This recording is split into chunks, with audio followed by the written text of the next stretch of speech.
जो कोई न कर सका बेवफा कर गई। एक हंसती खेलती राजधानी को तबाह कर गई। आती थी हर रात धरने में बनकर दुल्हन, सुबह होते ही गैर का हाथ थाम कर निकाह कर गई।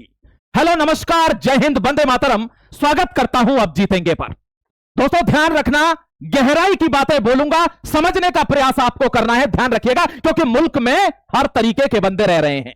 ये जो शायरी बोली है गहरी है, लेकिन समझ कर चलना। बट एक बात ध्यान रखना कि तुझसे मोहब्बत तेरी औकात से ज्यादा की, अब तेरे से नफरत करने की बारी है। सोच तेरा क्या हस्र किया जाएगा। जय हिंद, वंदे मातरम। देखिएगा, हिटलर के टाइम की एक कविता है, मार्टिन ने लिखी है, मैं हर हिंदुस्तानी के सामने रख रहा हूं। अगर कोई जाबाज भारत का खून लेकर रगों में दौड़ता होगा, उसको यह कविता समझ में आ जानी चाहिए कि मैं इससे कहना क्या चाह रहा हूं। देख लीजिए एक बार। पहले वे कम्युनिस्टों के लिए आए और मैं कुछ नहीं बोला क्योंकि मैं कम्युनिस्ट नहीं था। फिर वे ट्रेड यूनियन वालों के लिए आए, मैं कुछ नहीं बोला क्योंकि मैं ट्रेड यूनियन में नहीं था। फिर वे यहूदियों के लिए आए और मैं कुछ नहीं बोला, मैं यहूदी नहीं था। फिर वे मेरे लिए आए, लेकिन तब तक वे मेरे लिए आए, मेरे लिए बोलने के लिए कोई नहीं था। अगर यह चीज आपको समझ में आई है कि मैं क्या कहना चाह रहा हूं, तो आप कमेंट में बताना मुझे, मैं समझ जाऊंगा वीडियो बनाना मेरा सार्थक हो गया है।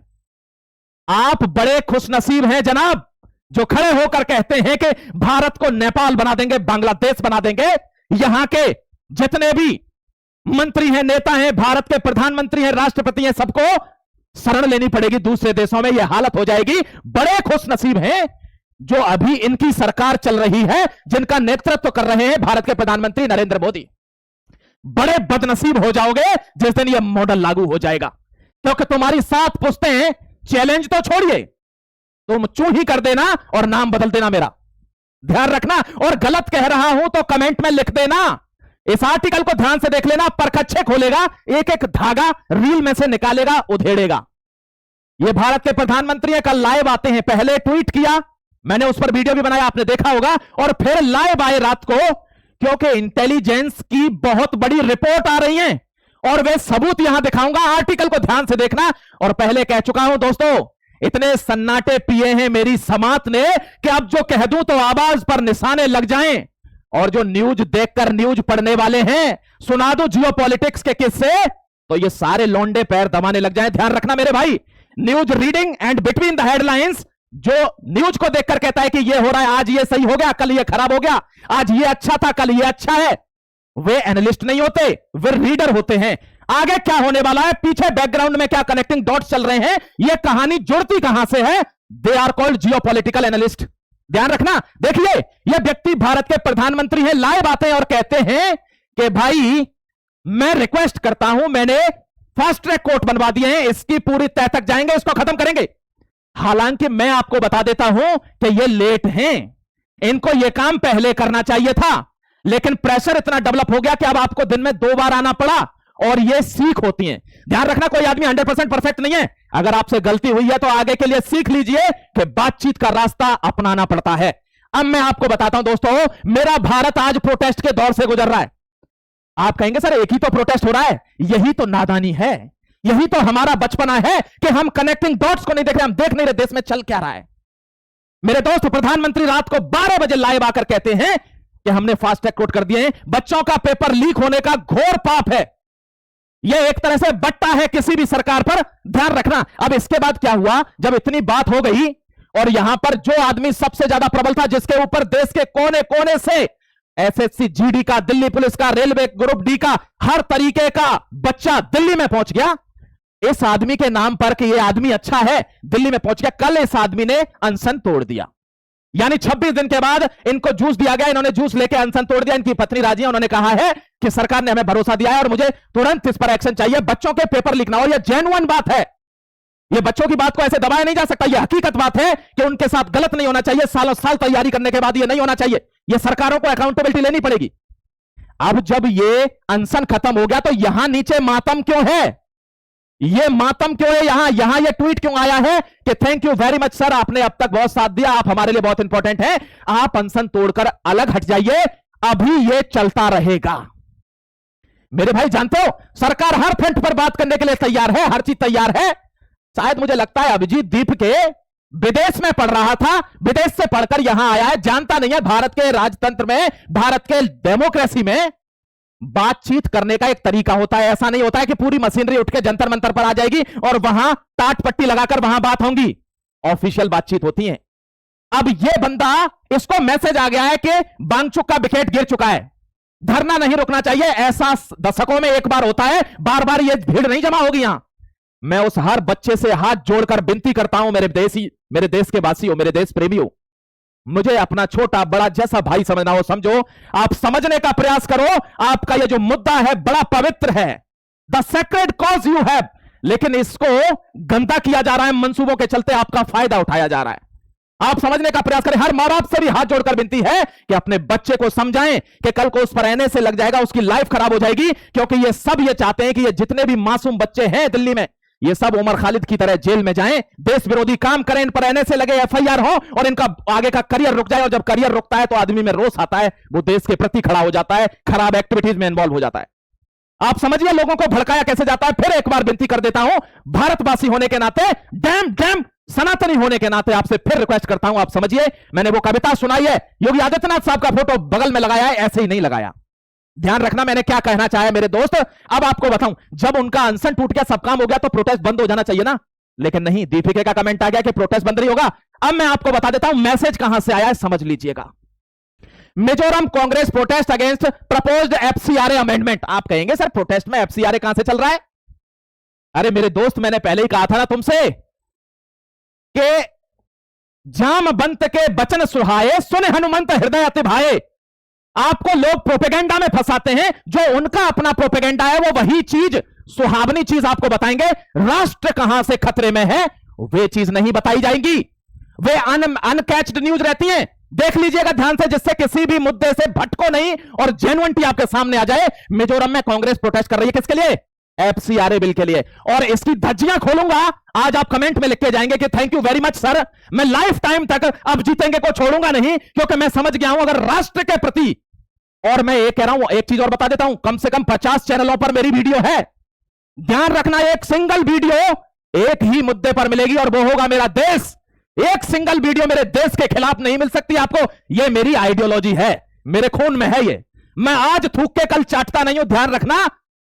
यह मैं आपको सिर्फ एकदम क्लियर कह देना चाहता हूं। मेरे पास अब जीतेंगे और एक मेरे नाम का चैनल है, वे 2 चैनल महेश राजपूत करके आप सब्सक्राइब कर लेना, आपको कमेंट में लिंक मिल जाएगा मेरे प्यारे भाई, मैं वहां आर्टिकल डालता हूं। और एक अब जीतेंगे ये मेन चैनल है। इसके अलावा किसी भी चैनल से कोई भी खबर आती है, चाहे वो देश के हित में है, चाहे वो देश के खिलाफ है, मेरा किसी खबर से कोई लेना देना नहीं है, आप ध्यान रखिएगा, ठीक है मेरे भाई। यहां देख लीजिए, यहां एफसीआरए के खिलाफ प्रोटेस्ट हो रहा है। यहां देखिए, Thane locals protest against proposed Amazon data centre due to environmental concern. कहां हो रहा है प्रोटेस्ट? अमेजन करवा रही है, डेटा सेंटर नहीं बनना चाहिए। डेटा सेंटर कहां रहना चाहिए? अमेरिका में रहना चाहिए।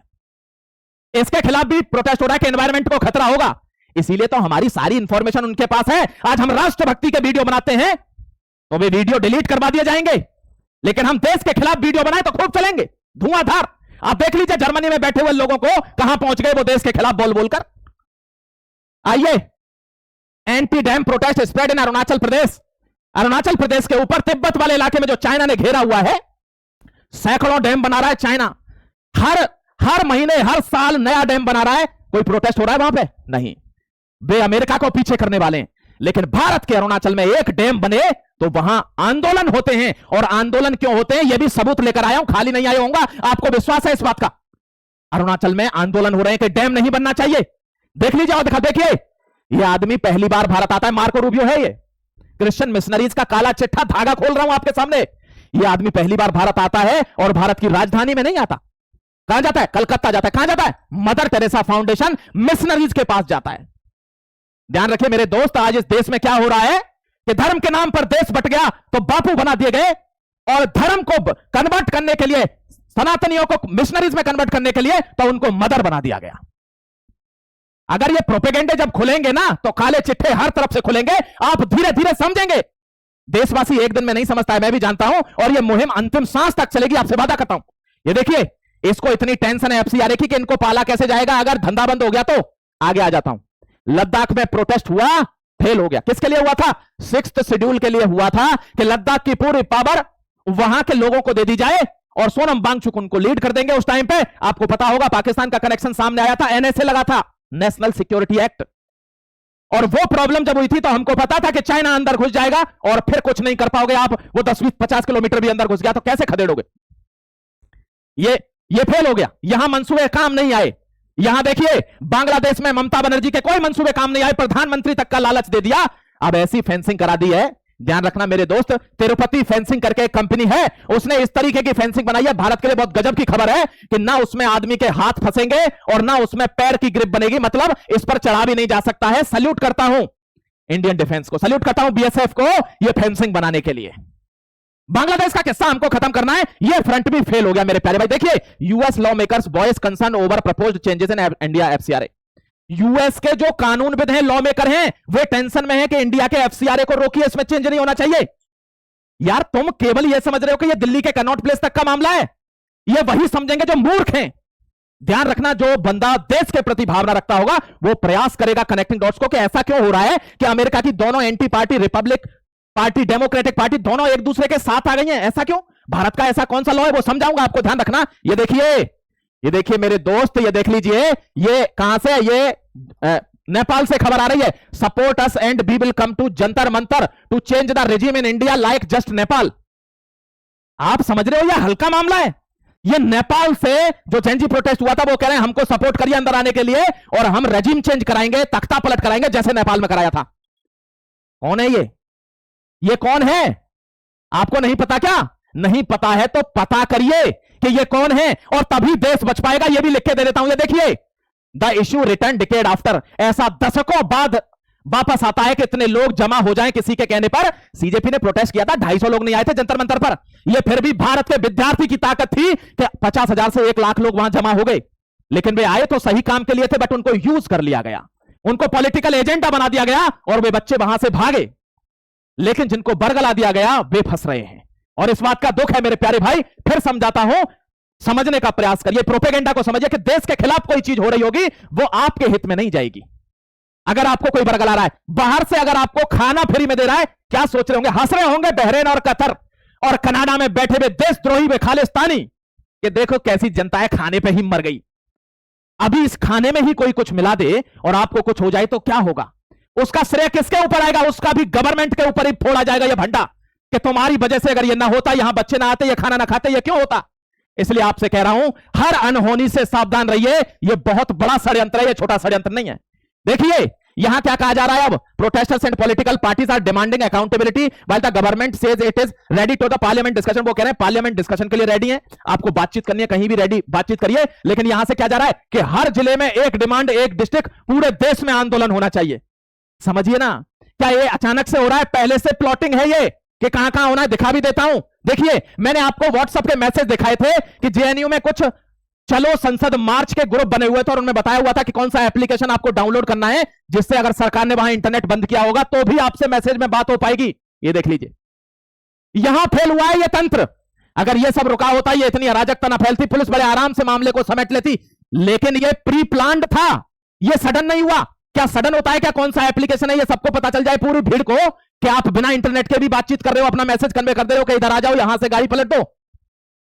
आपको ये बातें समझनी होंगी अगर आपको देश के प्रति भावना है। तो अब आता है मेन मुद्दा, FCRA amendment is the real reason behind the CJP protest. FCRA reason है क्या? क्या है एफसीआरए? एफसीआरए में क्या रूल चेंज हुआ है? फॉरेन की फंडिंग क्या है? ये इतना बड़ा प्रोटेस्ट कैसे हो गया? ये एनजीओ से लिंक कैसे करता है? 1 मिनट के अंदर समझाऊंगा, समझ लेना। ये देखिए, गवर्नमेंट ने एफसीआरए को अमेंड किया है, यानी फॉरेन कंट्रीब्यूशन रेगुलेशन एक्ट, यानी बाहर से जो पैसा भारत में आता है उस पैसे पर अब भारत सरकार ये देखेगी ये किसके अकाउंट में आ रहा है, क्यों आ रहा है, कहां जा रहा है, किस लिए आया है। अब ऐसे अगर पता चल जाएगी तो सारे भेद खुल जाएंगे। जो टिमोथी इनिशिएटिव करके कंपनी है उस पर डायरेक्ट आतंकवाद का मुकदमा दर्ज है यूएपीए के अंदर कि इसने 1000 एटीएम कार्ड बने अमेरिका की बैंक से और यहां संतोष नाम से, और यहां उनसे जगह जगह से झारखंड, उत्तराखंड, बेंगलोर, बिहार, यहां से पैसे निकाले गए हैं और 100 करोड़ 95 करोड़ रुपए बांटे गए उन इलाकों में जहां पर देश विरोधी तत्व रहते हैं, नक्सलाइट रहते हैं, जहां पर वो लोग रहते हैं जो देश के खिलाफ हर समय आंदोलन के लिए रेडी हैं, जो देश के खिलाफ लड़ते हैं, तब जाकर एफसीआरए का अमेंडमेंट आता है। मेरे प्यारे भाई देखना, आप कहेंगे सर क्या है एफसीआरए? एफसीआरए वो है जो फंड रिसीव करता है भारत, जिनको रजिस्ट्रेशन परमिट होता है उनके अंदर फंड रिसीव करता है। आप देखिए, मान लीजिए आपको पैसा मिला विदेश से, आपने 5 बिल्डिंग बना दी, तो मेरे को पता चला, मैं सरकार में हूं, कि आप ये पैसा गलत तरीके से ले रहे हैं, इसका कोई यूज नहीं है, तो मैं क्या करूंगा? आपका पैसा रोक दूंगा, आप आगे पैसा नहीं ले सकते, लेकिन ये जो बिल्डिंग आपने बनाई है इनसे आप एज इट इज काम करते रहोगे। एफसीआरए में यही सबसे बड़ा नियम चेंज हुआ है कि आपने जो इस पैसे से अब तक काम किया है वो असेट भी, आपके रजिस्ट्रेशन भी फ्रीज होगा और ये असेट भी फ्रीज किए जाएंगे। इससे दिक्कत है तो जो अवैध मदरसे, अवैध क्रिश्चियन मिशनरीज के अड्डे जो सनातनियों को चेंज करने के लिए, कन्वर्जन के लिए यूज होते हैं, उन सब पर ताला लग जाएगा। और यह सबसे बड़ा कंसर्न है, जो अवैध अड्डे बने हुए बॉर्डरों पर ड्रग्स के लिए, हथियारों की डिलीवरी के लिए, वे सब बंद हो जाएंगे। यह इशू है। आप इशू को समझिए कि इतना बड़ा कैसे कर दिया यह प्रोटेस्ट। बच्चों की मांग थी, जेन्युइन मांग थी, बच्चों की मांग को पूरा करना था। नहीं करते तो बच्चे हड़दंग मचाते, लेकिन बच्चे वायलेंट हो जाते, पुलिस को मारते, घसीटते, मॉब लिंचिंग करते। बच्चे नहीं करते हैं, यह ध्यान रखना मेरे प्यारे भाई, यही हमको समझ। देखिए, और भारत ने क्या अलग से कानून बना दिया क्या? नहीं, यही तो मैं आपको दिखा रहा हूं। आपकी आंखें तब खुलेंगी जब आपको सच्चाई पता होगी। यही नियम यूनाइटेड स्टेट में है, उन्होंने बाहर से आए हुए हर पैसे पर यही रेगुलेशन लगा रखा है जो भारत अब लगाने जा रहा है। यूनाइटेड किंगडम, यूके ने भी सेम प्रोसीजर लगा रखा है, ऑस्ट्रेलिया ने, कनाडा ने, यूरोपियन यूनियन ने, हर जगह ये सेम रूल है। भारत लगा रहा है तो दिक्कत हो रही है। क्यों? क्योंकि इनमें से तो कोई बढ़ नहीं पाया अमेरिका को छोड़ के। भारत बढ़ती हुई फास्टेस्ट ग्रोइंग इकोनॉमी है। उन्होंने लक्ष्य रख दिया कि 2047 तक बढ़ेंगे। वे हथियारों के एक्सपोर्ट करने लग गए, वे रिफाइनरी से ऑयल एक्सपोर्ट करने लग गए, वे अगर नॉर्थ ईस्ट में एक्सप्लोरेशन कर लेते हैं, गैस और तेल निकाल लेते हैं, तो वे तो ऐसे बढ़ेंगे जैसे रॉकेट जा रहा है। क्या कोई खुश होगा क्या? इसलिए हमेशा भारत के बगल में पाकिस्तान, बांग्लादेश, नेपाल, इन सब में अनस्टेबिलिटी रखता है कौन? अमेरिका। कि ये परेशान होंगे तो भारत को परेशान करेंगे, और भारत परेशान रहेगा तो आगे नहीं बढ़ेगा, और आगे नहीं बढ़ेगा तो हमारे तलवे चाटने पड़ेंगे। अचानक से 2017 के बाद ये क्यों सक्रिय हो गए? तब तक तो दिक्कत नहीं थी। इनको 2017 के बाद पता चलती है कि यार ये देश बहुत तेजी से बढ़ रहा है, ये ऐसा ना हो कि कुछ दिन बाद हर एक बड़े ऑर्गेनाइजेशन में भारत का ही आदमी मुखिया हो जाए। ऐसा ना हो कहीं कि यूनाइटेड नेशन की जगह पे, जैसे आईसीसी की जगह पे भारत ने आईपीएल चला दिया है, आईपीएल में सारे दुनिया के विदेशी खिलाड़ी खेलने जा रहे हैं, वैसे यूनाइटेड नेशन भारत की दिल्ली में बना दिया जाए और हम ले लेके गाड़ी और फ्लाइट यहां आना पड़े। अमेरिका की क्या वैल्यू रह जाएगी? आप जिस दिन इस खेल को समझ जाएंगे, आप समझेंगे भारत कहां जा रहा था। इसके पैर उसी के खींचे जाते हैं जो ऊपर बढ़ता है। ध्यान रखना, जो पहले से ही धरती में पड़ा हुआ है उसमें तो लात भी नहीं मारता कोई, पैर उसके खींचते हैं जो ऊपर बढ़ता है। और भारत के साथ ये जो हो रहा है वो यही है। देखिए, बिगेस्ट चेंज क्या है? यही कि रजिस्ट्रेशन अगर एक्सपायर हो गया तो रजिस्ट्रेशन आपका कैंसिल हो गया तो एनजीओ शटडाउन कर दिया जाएगा, सर्टिफिकेट रिन्यू नहीं किया जाएगा अगर आप गलत एक्टिविटी में पकड़े गए, और जो आपने संपत्ति बनाई है वो भी जाएगी। यह है एफसीआरए। इससे डरा हुआ है मामला पूरा पब्लिक का। अब आपको कुछ चीज दिखा देना चाहता हूं, थोड़ा सा आपके आंखों के सामने अंधेरा भी तो होना चाहिए। कुछ ही दिन पहले ट्रंप ने कहा था कि पता नहीं क्यों $21 मिलियन खर्च कर रहे हैं, वो भी भारत में एक पॉलिटिशियन को चेंज करने के लिए। मेरे दोस्तों, ये कनेक्टिंग डॉट्स नहीं जोड़ पाएगा आदमी, केवल कैजुअल ले जाएगा इस चीज को। और मेन स्ट्रीम का तो छोड़ ही दीजिए, मेन स्ट्रीम मीडिया तो क्या ही करेगी।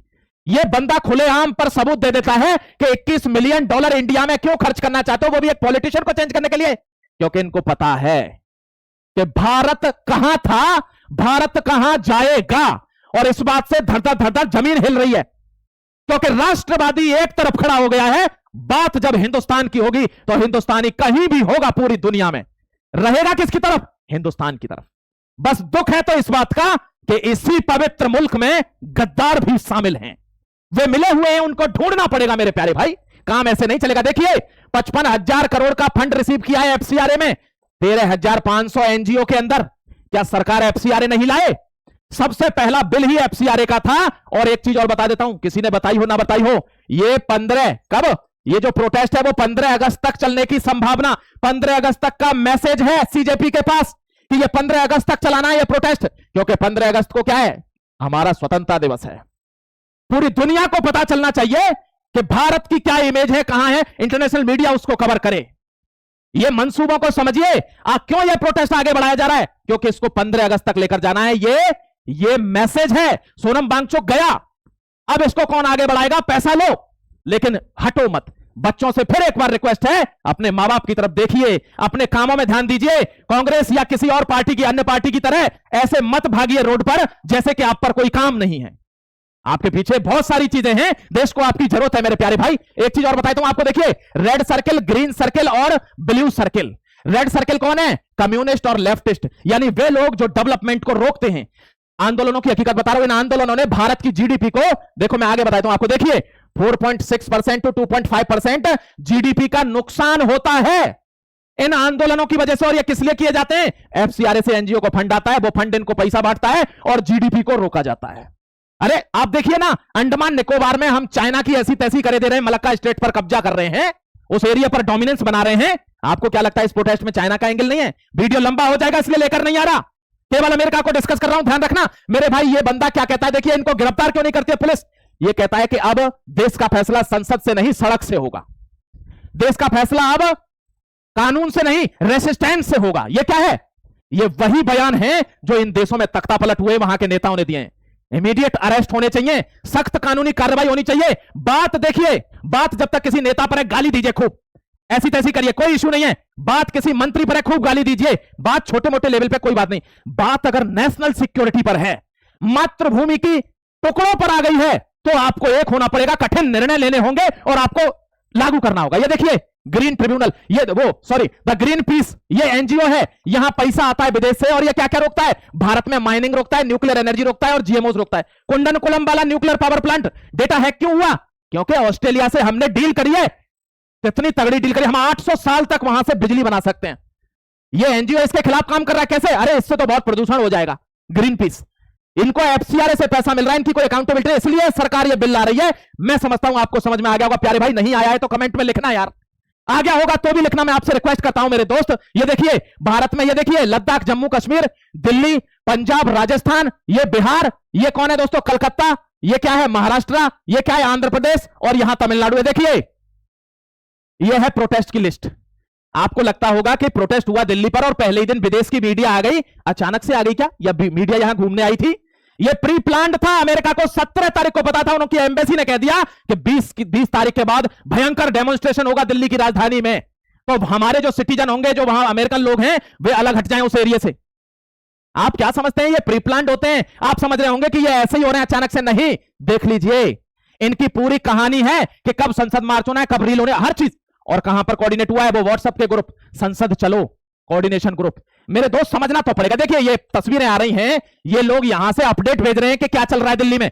ये आदमी सबसे पहले दिन सीजेपी के प्रोटेस्ट में शामिल था, आज इन दोनों को गाली दे रहा है, आज इन्हीं को दे रहा है। ये सबसे आगे था, ये रेबल।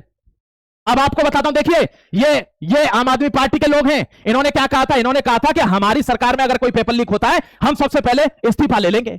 अब प्रॉब्लम ये हुई कि भगवान भी साथ के साथ ही निर्णय कर देता है। पंजाब में पेपर लीक हो गया, अब ये दिख नहीं रहे कहां गए। अब कांग्रेस में और आम आदमी पार्टी में लड़ाई हो रही है कि ये बच्चे मेरे हैं, ये बच्चे मेरे हैं। बच्चों को समझ में नहीं आ रहा कि हम किस लिए आए थे।